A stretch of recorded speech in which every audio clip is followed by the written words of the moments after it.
아마 부모라면 자식에게 뭐든지 해주고 싶을 겁니다. 자식에게는 제 살도 내어주고 싶은 게 부모 마음이겠죠. 저 역시도 제 딸에게는 뭐든지 해주고 싶은 60대 엄마입니다.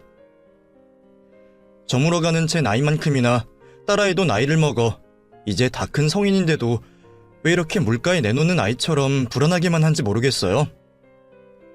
누군가는 이런 절 보고 유난이라 말하기도 하지만 사실 저는 그럴 수밖에 없는 사정이 있습니다.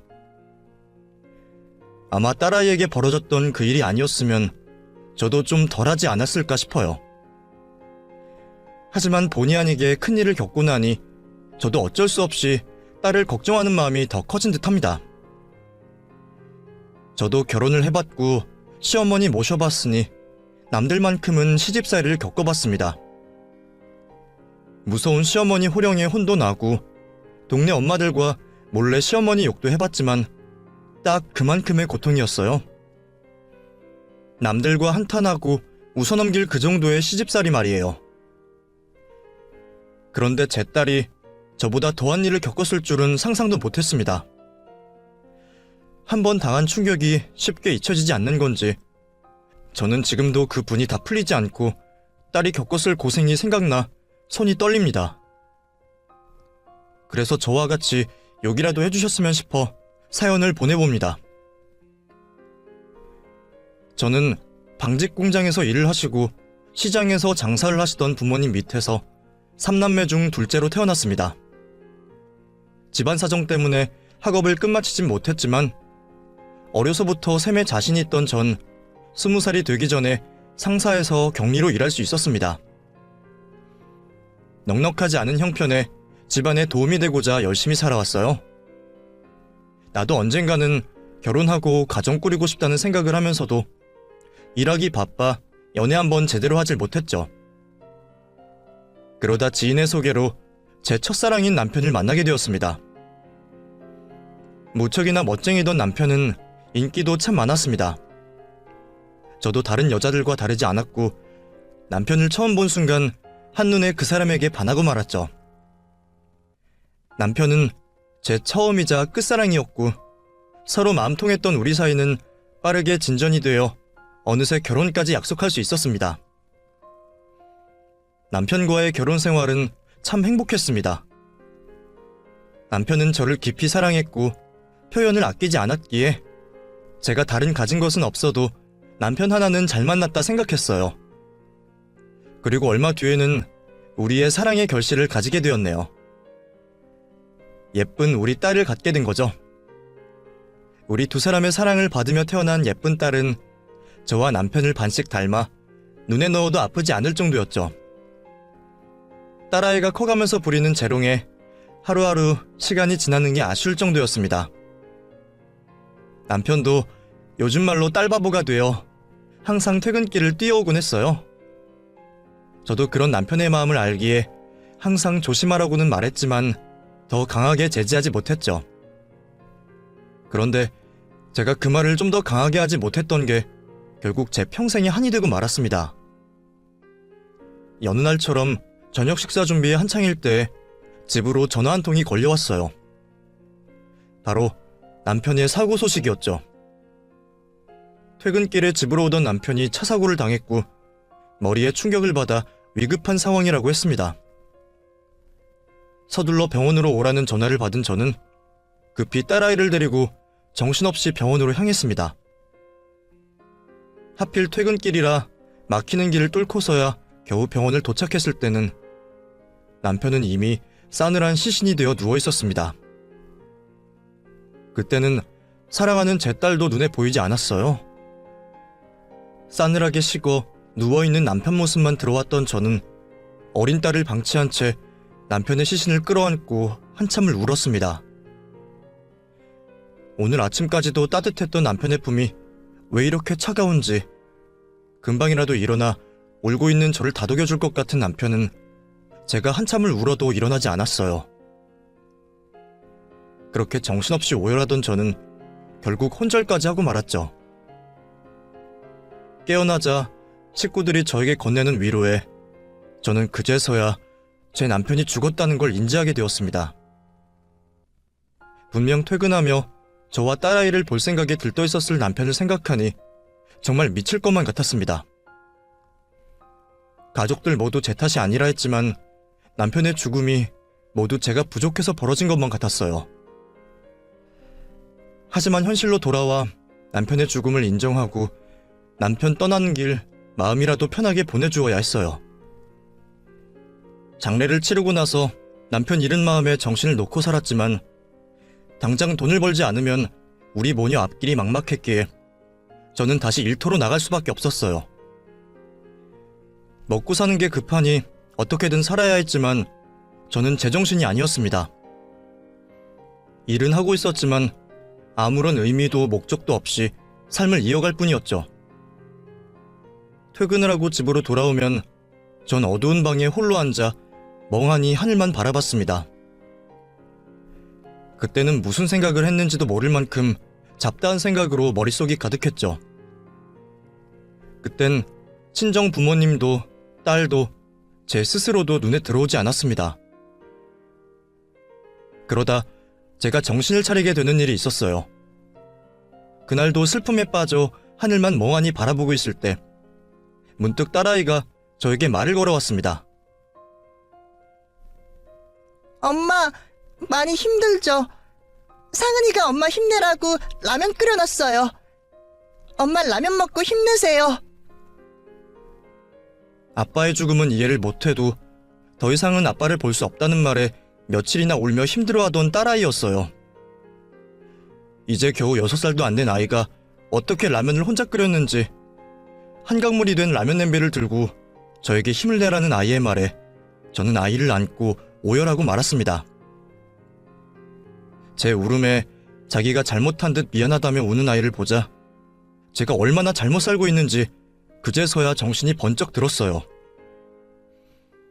남편과 저를 반반 닮은 딸아이를 남편의 유산으로 생각하고 잘 돌봐야 했는데 엄마가 되어 정신도 못 차리고 혼자 힘들다며 슬픔에 빠져 있었다니 저는 정말 엄마라 불릴 자격도 없었습니다. 그날 그렇게 저는 아이가 끓여놓은 그 라면을 울면서 먹었습니다. 팅팅 불어 남들 보기에는 라면이라고 볼 수 없을 모습이었지만 소중한 딸아이가 슬픔에 빠진 엄마를 위해서 고사리 같은 손으로 해준 여느 값비싼 음식보다 더 귀한 라면이었어요.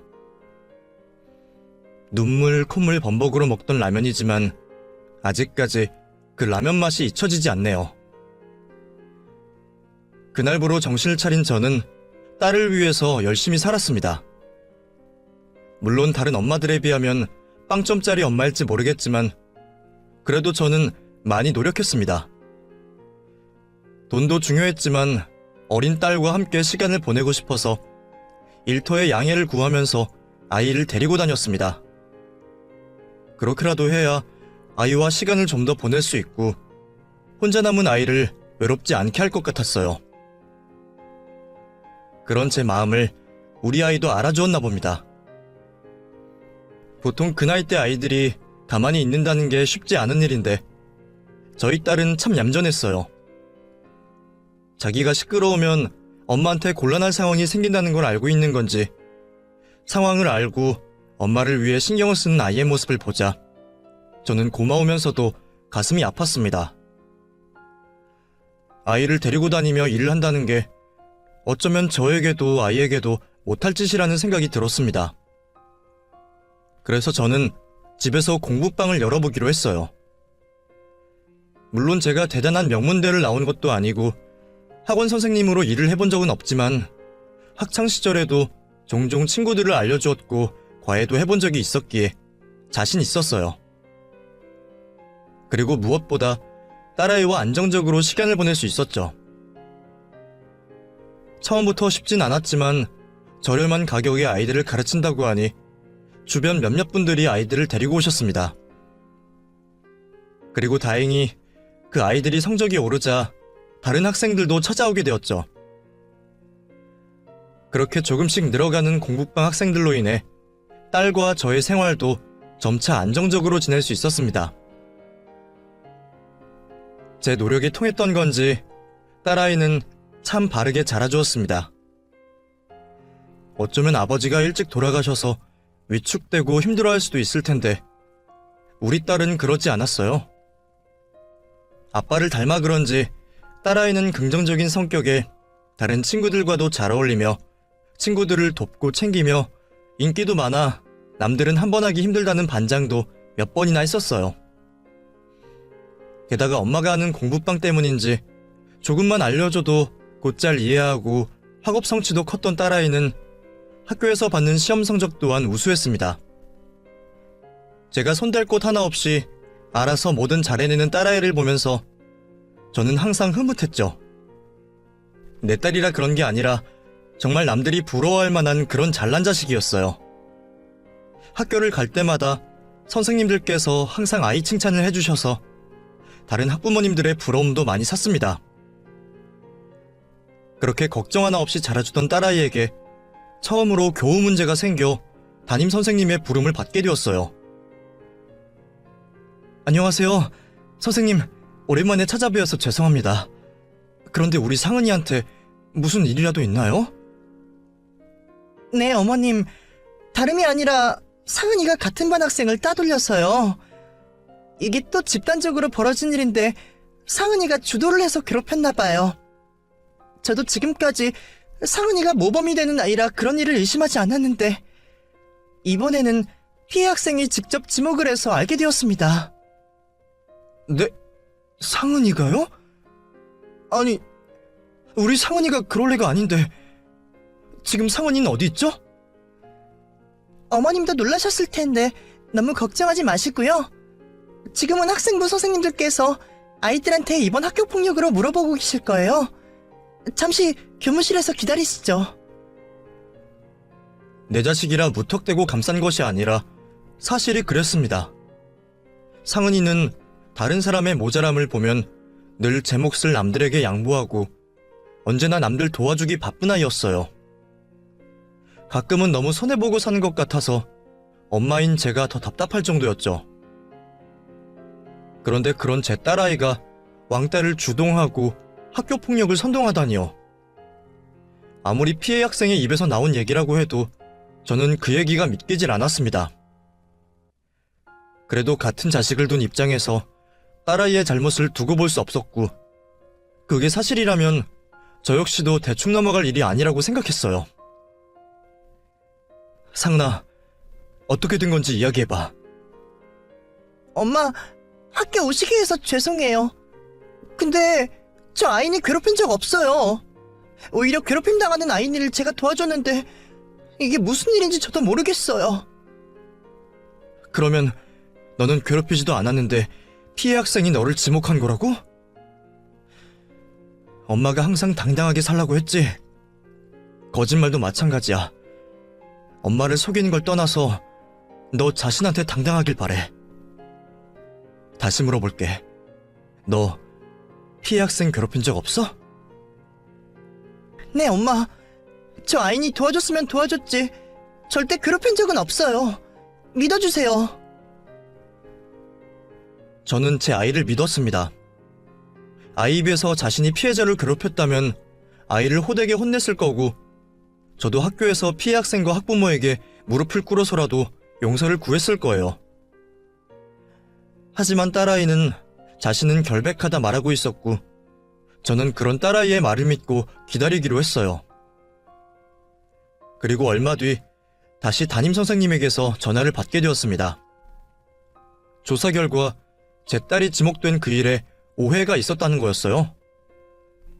이유는 모르겠지만 왕따라던 그 피해 학생은 오히려 자신을 도와주던 제 딸을 왕따 주동자라 모함을 했던 것이었어요. 학급 친구들의 증언과 증거들로 다행히 오해가 풀리긴 했지만 저는 제 딸을 모함하여 힘든 시간을 보내게 한 그 피해 학생에게 사과를 받고 싶었습니다. 하지만 착한 제 딸이 그런 저를 오히려 말렸어요. 그 피해 학생한테 사과 정확히 받아야지. 상은이 너가 그 학생도 같이 데려오렴. 엄마, 그러지 마세요. 아이니 걔 불쌍한 애예요. 아마 진짜 괴롭히는 애들 지목하면 자기가 더 힘들어지니까 그나마 도와주는 저를 지목했을 거예요. 그래도 그게 말이 되니? 동물도 은혜를 갚는데 학교 생활 도와주는 친구를 모함해? 친구들이 모른 척이라도 했으면 어떡할 뻔했니? 엄마도 걔를 다그치거나 혼내겠다는 게 아니야. 걔가 잘못했다는 걸 알려주고 싶은 거야. 너가 이러면 내가 선생님께 찾아갈 수밖에 없어. 엄마, 이제 오해 풀고 잘 지내고 있는데 제가 그 친구랑 잘 말해볼게요. 아직 학기도 많이 남았는데 괜히 어색한 관계 만들고 싶지 않아요. 저는 다 용서했고 괜찮으니까 엄마도 개의치 마세요. 모함한 아이에게 따끔하게 한 소리 해주고 싶었는데 딸이 나서 저를 진정시켜주어 그 일을 넘어가기로 했죠. 가끔은 저보다 제 딸이 더 어른스러운 것 같다는 생각이 들어 제가 되려 부끄럽기도 했습니다. 그 뒤로도 여전히 바르고 올곧게 잘 자라준 아이는 어느덧 성년이 되어 있었어요. 그러면서 자신이 아빠 없이 자라면서 느낀 바가 있는지 고등학교를 졸업하곤 항상 봉사활동을 다니더라고요. 그러면서 어느 날 봉사활동을 하는 모임에서 만났다며 남자친구를 소개시켜 주었습니다.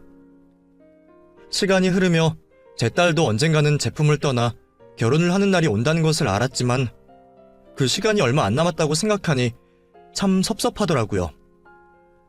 그나마 인사를 하러 온 상은이의 남자친구를 보고 마음은 놓였습니다.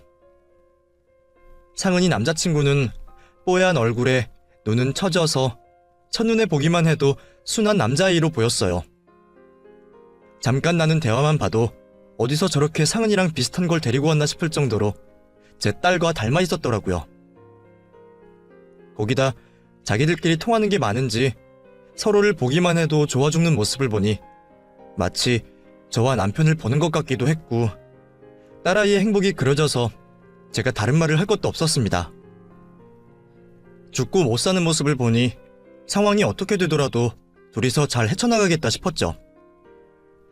올바르게 자란 예비사위를 보니 사돈께서도 인성이 훌륭할 것 같았고 거기다 사돈될 분도 저와 비슷하게 일찍 남편을 잃고 혼자 자식을 둘이나 키우셨다고 하기에 결혼도 별 문제 없이 잘 될 거라 생각했습니다. 얼마 뒤 딸아이가 예비시댁에 인사를 드린다며 나갔습니다. 처음 인사하러 간다며 기대와 걱정에 잠도 설치는 아이를 보니 저도 긴장이 되었어요. 딸아이 준비를 도와주며 마음속으로 사돈 되실 분이 부디 우리 아이를 예뻐해 주시길 바랐습니다. 하긴 어딜 내놔도 부족하진 않은 아이였으니 예쁨 받을 수 있을 거라 생각했어요. 준비를 다 하고 보니 우리 딸 정말 누구에게 주기 싫을 만큼 예쁘더라고요. 눈물이 나오려는 걸 겨우 참고 잘 갔다 오라며 배웅을 해주었습니다. 딸아이를 배웅한 뒤 저는 집안일을 하면서도 온통 신경은 딸아이에게 가 있었습니다. 지금쯤이면 식사를 하고 있으려나 시어머니 될 분은 예뻐해 주려나 하며 온종일 돌아올 딸아이를 기다렸습니다. 다행히도 시댁 식구들과 잘 인사를 나누고 왔는지 밝은 모습의 표정을 짓던 딸아이는 고등학교 때 동창을 시댁에서 만나게 되었다며 반가워했어요. 그래, 잘 다녀왔어? 시어머니께서도 나 좋아해 주시는 것 같아. 근데 엄마, 알고 보니까 오빠 동생이 내 동창이야. 졸업하고 거의 10년 만에 보니까 처음에는 못 알아보겠더라고. 근데 어쩜 걔가 날 먼저 알아봐주는 거 있지? 동갑 신우이라 걱정 많았는데 친구였다니 얼마나 다행인지 몰라. 그 말을 듣고 저도 내심은 다행이라 생각했습니다. 워낙 교우관계가 좋았던 딸이다 보니 결혼 생활하며 지원군이 되어줄 사람이 있다는 게 다행이라 생각되었죠. 그런데 시댁에서 분위기 좋았다던 딸의 말과 다르게 사위의 집에서 돌연 결혼 반대를 한 겁니다. 분명 분위기도 좋았고 딱히 흠잡을 일도 없을 텐데 대체 무슨 일인가 싶었어요. 나에게 걱정을 끼치고 싶지 않았는지 딸아이는 자세한 내용을 설명하지 않았지만 집에 있으면서도 사위와 며칠 동안 그 일로 씨름을 하고 있었어요. 정확하게 알 수는 없었지만 전화를 엿들어보면 시댁에서 사돈처녀가 반대를 하고 나서는 것 같았죠. 사돈도 아니고 사돈처녀가 결혼을 반대한다는 게 참 어이가 없었습니다. 딸 가진 엄마여서 그랬을까요? 아니면 제가 부족한 형편 때문에 그랬을까요? 지금 같아선 우리 딸이 뭐가 모자란다고 어디 내놔도 자랑스러운 우리 딸 반대하냐며 큰 소리를 칠 텐데, 그때는 결혼 반대의 이유가 제 탓으로 생각되었고 딸아이가 받고 있을 상처가 마음 아파 제 속만 태우고 있었습니다. 그래도 다행히 작은 오해였는지 딸아이는 잘 해결되었다며 상견례 날짜를 잡자 말했습니다. 무슨 일인지 궁금했지만 딸아이가 알아서 해결했다니 더 이상 묻지 않기로 했죠. 제 딴에는 사돈 처녀가 어린 나이에 오빠가 다른 사람과 결혼하는 게 싫을 수도 있고, 동창이었던 친구가 자신의 새언니가 되어 불만이 있을 수 있겠다 생각했어요. 그래도 내 딸에게 행동한 게 얄미워 한 소리를 하려다 착한 사위를 보며 그만두기로 했죠. 사돈 될 뿐도 그리 나빠 보이진 않고 상견례 자리는 별탈 없이 서로 결혼에 대한 것들을 정할 수 있었습니다. 혼주 한복을 맞추고 입을 때까지는 별 생각이 없었는데 결혼식 전날 밤이 되니 그제서야 마음이 복잡해지더군요. 잠이 오지 않아 사진첩을 꺼냈죠. 개구쟁이 모습의 딸의 사진으로 한가득 있는 사진첩을 보고 있으니 언제 저렇게 다 큰 숙녀가 되었는지 시간이 참 빨리도 간다 생각이 들었습니다. 그러면서 남편 생각도 많이 나더라고요. 다 큰 딸이 결혼하는 모습을 보면 참 좋아할 텐데 꿈에라도 나타나 이제껏 결혼 보내는 내게 수고했다는 말 한마디 해주기라도 하지.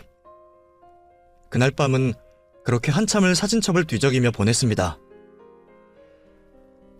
결혼 당일 많은 사람들의 축하를 받으며 걸어오는 아이를 보자 주책맞게 눈물이 터지고 말았습니다. 아빠 없이 귀하게 키운 딸 부디 행복하게 살아줬으면 했어요. 그렇게 결혼까지 시켰는데도 왜 그리 딸 걱정이 많았는지 모르겠습니다. 애가 살림은 잘 하려나 결혼 생활은 어렵지 않나 걱정되는 마음에 매주 딸아이를 찾아가기도 했습니다.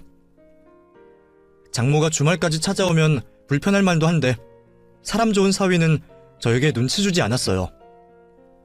그렇게 결혼 후에도 매주 딸을 보고 지내던 저는 얼마 뒤 그마저도 하지 못하게 되었습니다. 사돈댁 집에 문제가 생기는 바람에 공사를 한다고 몇 달간 애들 집에 계시겠다는 소식을 듣게 되었거든요. 결국 그 후로는 저도 발길을 끊었습니다. 아무래도 사돈이 집에 계신다니 불편하기도 했고 딸 보고 싶은 마음은 굴뚝 같았지만 괜히 찾아갔다 시댁 식구 미움이라도 받을까봐 연락도 잘 못했습니다. 제가 너무 옛날 사람이라서 그런지 몰라도 왜 우리 때는 그랬잖아요. 양쪽 집안 똑같은 명절인데 시댁에서 친정으로 통화하는 게 왜 그렇게 눈치가 보였는지. 눈치만 봤으면 다행이죠. 부모님 안부만 물었는데도 친정에 시집살이 일러 바친다며 혼이 났으니 저 때문에 딸이 괜한 트집 잡힐 거리가 생기는 게 싫었습니다. 제가 마음이 어떻건 딸만 행복하고 편하게 살면 되니까요. 가끔 정말 보고 싶을 때면 회사 점심시간이나 퇴근시간에 맞춰서 전화를 했어요. 그런데 직장 생활과 시댁과 같이 사는 집안 살림이 힘든지 딸아이 목소리에 힘이 없었죠. 응, 엄마. 딸, 왜 그래? 무슨 일 있어? 목소리에 힘이 없네. 시댁 식구가 힘들게 하니? 아니, 다들 잘해줘. 그냥 요즘 회사 일이 많이 힘드네. 엄만? 몸은 아픈 데 없고? 나야 괜찮지. 일 때문에 피곤하면 엄마가 보약이라도 한 첩 해서 갖다 줄까? 집에서 먹기 눈치 보이면 회사에 두고 먹어도 되니까. 아니야, 괜찮아 엄마. 나 이제 집 앞이야. 내가 나중에 통화할게. 사랑해 엄마. 엄마에게 걱정 끼치기 싫어 애써 괜찮은 척하는 딸아이 마음을 알기에 별것 아니라 말하는 딸이 걱정이 되었습니다. 마지막 딸의 기운 없는 목소리가 걸렸던 저는 결국 딸아이 집으로 찾아가기로 마음먹었습니다. 아이가 좋아하는 음식들을 챙기며 준비를 한참 하는 중에 갑자기 사위에게서 전화가 왔어요. 상은이가 쓰러졌다는 말을 하면서 말이죠. 전화에 놀란 저는 곧바로 사위가 말해주는 병원으로 갔습니다. 그러면서 떠올리고 싶지 않았던 그날의 기억이 떠올랐습니다. 남편이 병원에 실려가 제가 택시를 타고 갈 때도 딱 이런 퇴근 시간이었어요. 그 생각을 떠올리니 혹시 우리 딸도 잘못되는 게 아닐까 몸이 덜덜 떨렸습니다. 그날과 같은 비극을 다시는 겪고 싶지 않았습니다. 택시비를 건네주고 도로 한복판에 내려 병원으로 뛰어갔습니다. 거기까지 가면서도 남편에게 얼마나 빌었는지 몰라요. 제발 우리 딸은 데려가지 말아달라고요. 아직 못난 어미가 못해준 게 많으니 살려달라 속으로 빌고 또 빌었습니다. 그렇게 도착한 병원에서 사위를 만나게 되었고 딸아이는 검사를 받고 있다 했죠. 무슨 일이야? 상은이가 왜 쓰러져? 모르겠어요.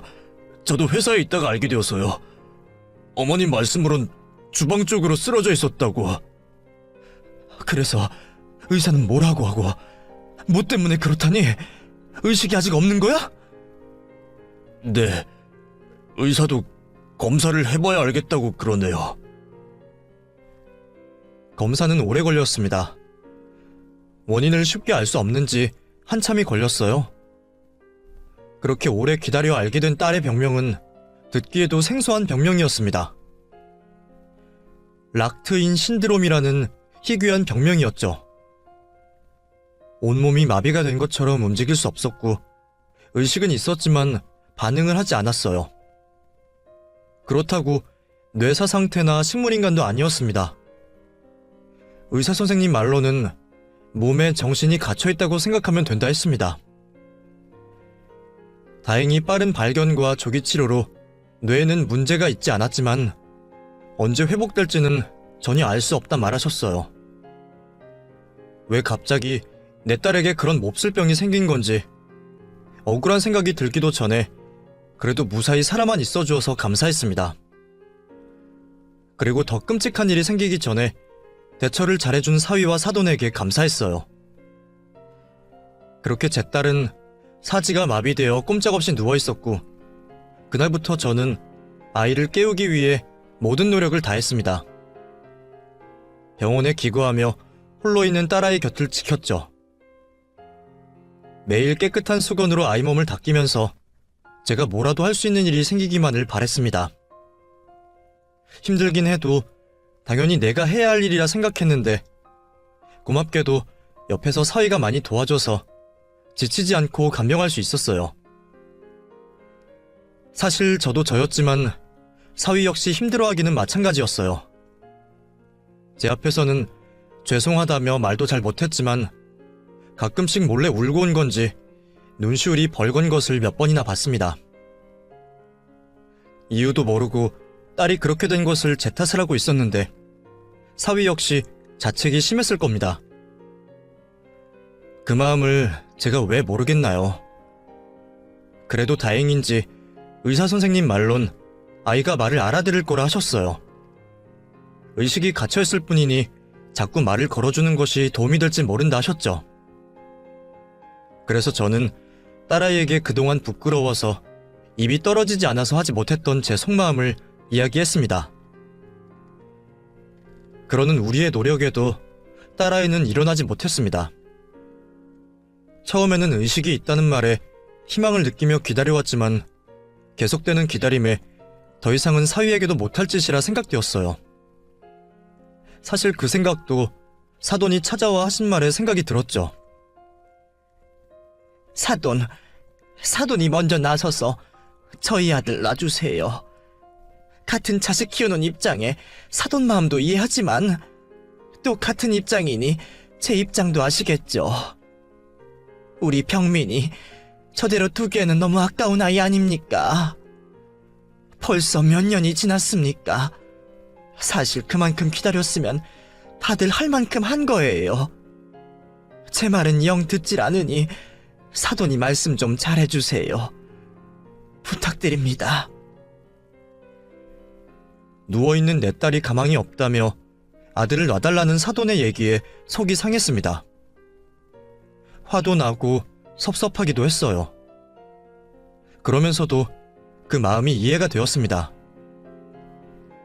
나야 내 딸 생각해서 서운하지만 사위도 자식이나 마찬가지인데 아직 젊은 나이에 언제 일어날 줄 모르는 내 딸을 기다리게 할 수는 없었죠. 그래서 저도 이를 악물고 사위에게 이혼을 권했습니다. 김서방, 아니 병민아, 세상 사람들도 다 알 거다. 네가 상은이를 위해서 얼마나 노력했는지. 하지만 언제 깨어날지 모르는 애를 언제까지 기다릴 순 없잖니. 너도 아직 젊은 나이이고 상은이는 네가 행복했으면 싶을 거다. 그러니까 너도 이제 상은이는 걱정 말고 새 인생 찾았으면 한다. 장모님, 그게 무슨 말씀이세요? 저 상은이 포기 못합니다. 장모님께서 상은이 포기 못하시는 것처럼 상은이 제가 꼭 회복시킬 거예요. 제가 얼마나 오랜 시간을 기다려야 한다고 해도 제 선택이고 그 일로 누구도 원망하지 않습니다. 상은이와 결혼한 순간 제 인생에 다른 선택은 없어요. 그러니 두 번 다시는 그런 말씀하지 말아주세요. 그 와중에 제가 사위 하나는 정말 잘 두었다고 생각했습니다.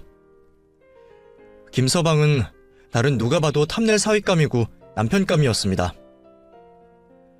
그런 사람이 누워있는 아내를 위해서 남은 평생을 다하겠다니 사위지만 참으로 감사했어요. 그리고 그런 사위와 제 바람으로 딸아이에게도 좋은 일이 생기길 바랬습니다. 그런데 정말로 기적 같은 일이 벌어지고 말았네요. 딱 5년이 되던 해였습니다. 그간 노력의 응답이라도 하듯 딸아이가 정신을 차리고 움직이기 시작했습니다. 곧바로 의사를 불러 기다리는데 아이가 겁에 질려 어눌하게 제발요, 잘못했어요, 살려주세요라는 말을 하고 있었습니다. 상은아, 엄마야, 무서워하지 마.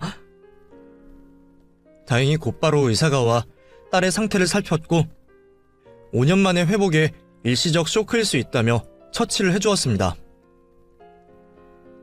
얼마 뒤 아이는 진정이 되어 다시 의식을 차려갔고 드디어 저를 보고 말을 걸어주었습니다. 엄마? 정말 엄마 맞아?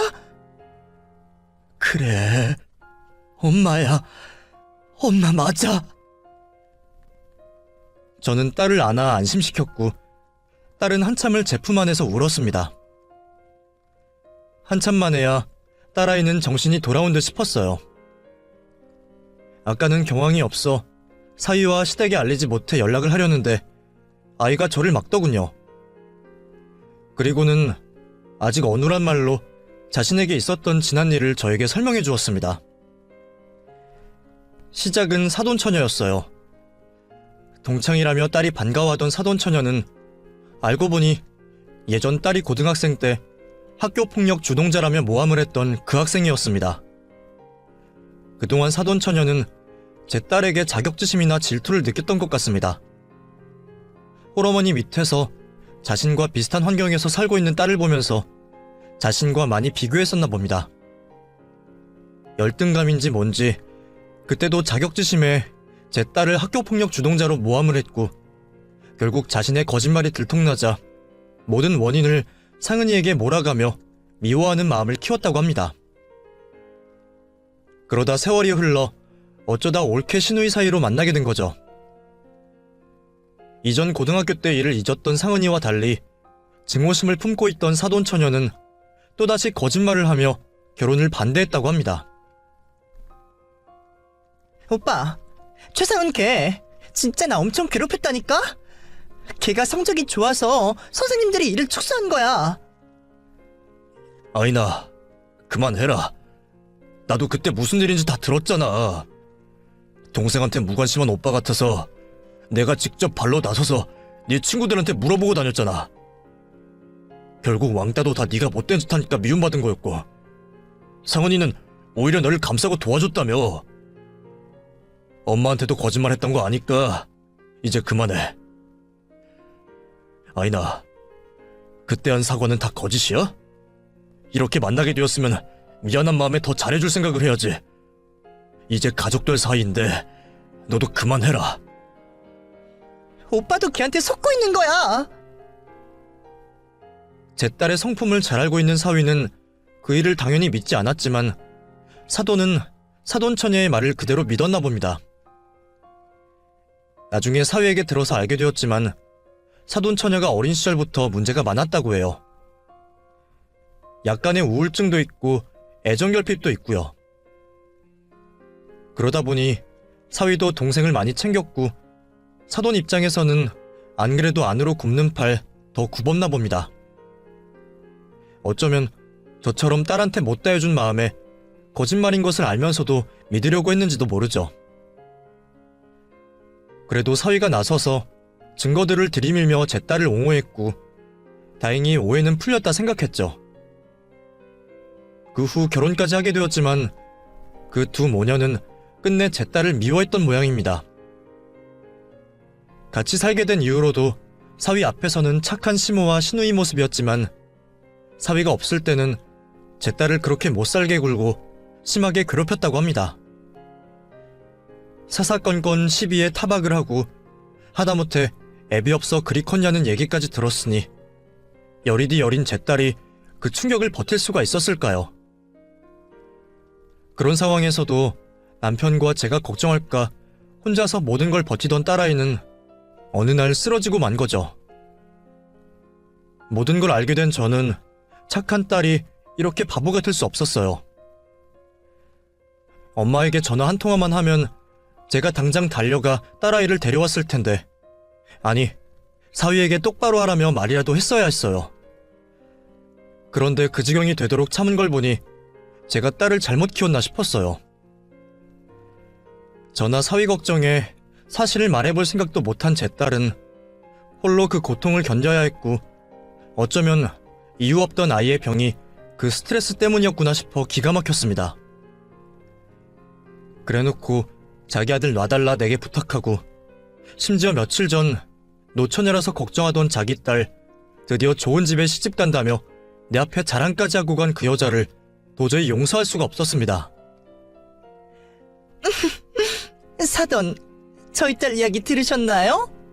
아유, 딸 때문에 걱정받을 사돈 앞에서 할 이야기는 아니지만 저희 딸이 이번에 워낙에 훌륭한 낭군을 만나게 되어서요. 대체 누구 만나서 결혼하려고 여태 혼자 있었나 했는데 그런 남편을 만나려고 그랬던 모양이에요. 우리 아들도 잘났다 싶었지만 사위가 참 대단한 인물이에요. 저도 남편 없이 노력하며 살았는데 이제서야 보상을 받는 듯하네요. 그러세요? 얼마나 대단한 사윗감이길래요? 집안부터가 아예 틀리더라고요. 흔히 말하는 로얄 패밀리 아시죠? 로얄. 집안 재산도 상당한데 조부모님부터 사위 될 사람까지 아주 사회에 명망 있는 집안이에요. 그 집에는 워낙 부족한 게 없어서 바라는 게 많을까봐 걱정했는데 다행히도 우리 아이니 다른 것은 안 보고 인성만 본다고 하네요. 그쪽 집에서도 우리 애를 얼마나 마음에 들어 하시는지 하루빨리 나를 잡자고 난리랍니다. 역시 사람이 가진 게 많으니 마음도 넉넉한가 봅니다. 남의 자식은 누워있는 와중에 자기 딸 자랑하고 간 사돈이 기가 막혔지만 아무것도 못하고 축하를 해주었네요. 그 얘기가 떠오른 저는 저만의 복수를 하기로 했습니다.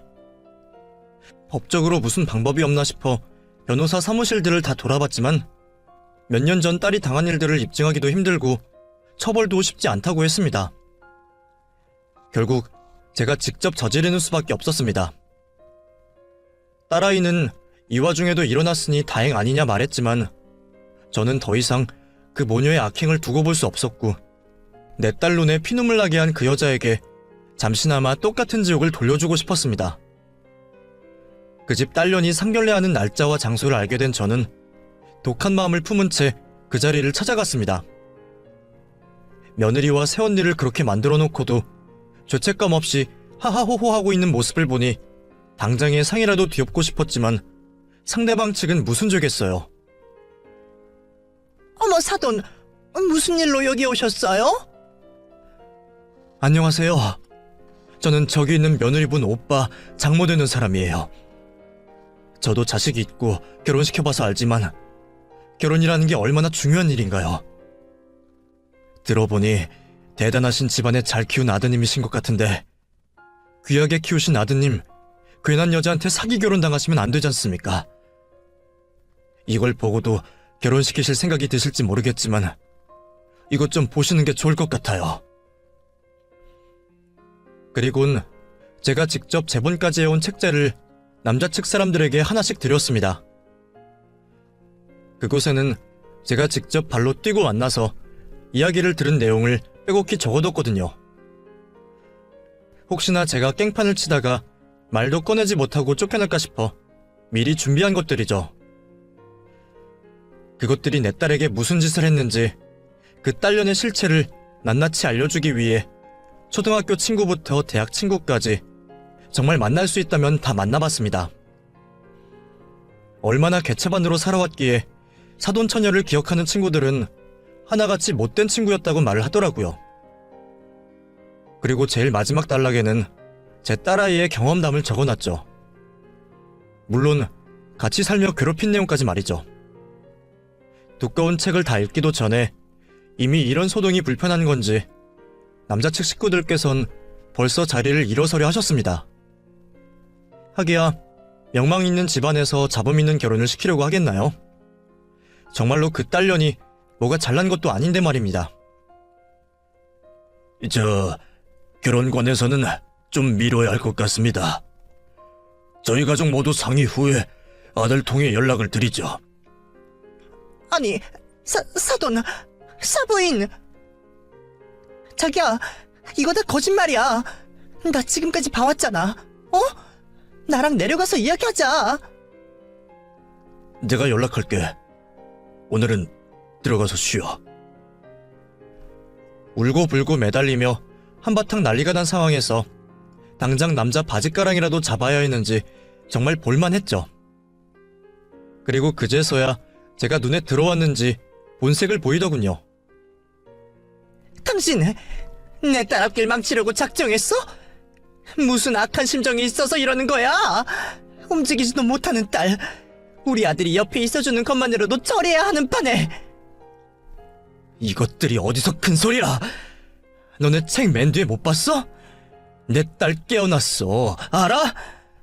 너네 못된 모녀 둘이서 우리 딸 괴롭힌 걸 내가 이제 다 안다고. 이제라도 내가 속 풀어야겠다. 이것들 이리 와. 그리곤 한바탕 난리가 벌어졌습니다. 저는 두 모녀의 얼굴에 음식을 집어던지고 머리끄댕이를 잡아당겼죠. 그때는 경찰서 가는 게 무섭지도 않더라고요. 한참을 실랑이 끝에 얼굴도 쥐어 터지고 결혼도 망하게 된 사돈처녀가 먼저 앉아서 대성통곡을 하였습니다. 연이어 사돈이란 그 여자도 자기 꼴이 서러운지 우는 딸에게 안겨 울기 시작하더라고요. 서희에게까지 못 보일 모습을 보인 저는 어떤 말도 못하고 딸이 있는 집으로 돌아가게 되었습니다. 그리고 딸에게 오늘 있었던 일을 말했어요. 상은아, 엄마가 네 결혼 망쳐서 미안하다. 근데 그런 시댁이랑은 힘들게 살 필요 없어. 자칫했으면 너 정말 죽을 뻔한 거야. 이제 엄마가 옆에서 보살펴 줄 테니까 걱정하지 말고 엄마랑 같이 살자. 병민이랑은 이렇게 되어서 미안하지만 난 딸을 살려야겠어. 다시 그 집에는 못 보낸다. 아니야. 엄마 나 때문에 이렇게 되어서 미안해. 우리 엄마 엄청 착한 사람인데 나 때문에 그런 행동까지 하고 미안해. 딸과 제가 서로에게 미안하다 말을 하고 있을 때 사위가 집으로 찾아왔습니다. 자기 엄마에게 한 행동을 따지려나 싶었는데 바로 무릎을 꿇더라고요. 장모님, 죄송합니다. 상은이 남편이라는 놈이 괴롭힘 당하는 것도 모르고 저 용서해 주세요. 자네에게는 다른 감정 없네. 오히려 미안하고 고마울 뿐이야. 그래도 다시는 그 집에 상은이를 돌려보낼 수가 없네. 저 어머니와 연 끊고 오는 길입니다. 원래는 둘 다 데려와서 장모님과 상은이 앞에 무릎이라도 꿇고 사과하려고 했는데 끝까지 잘못하신 부분을 인정 안 하셔서요. 저도 제 어머니랑 동생이 왜 그런 괴물이 되었나 모르겠습니다. 죄송합니다, 어머님. 부모와 연을 끊는 게 쉬운 일이 아니지 않습니까? 그런 결심까지 하고 온 사위를 쫓아낼 수 없었습니다. 물론 딸을 생각하는 마음도 알았고요.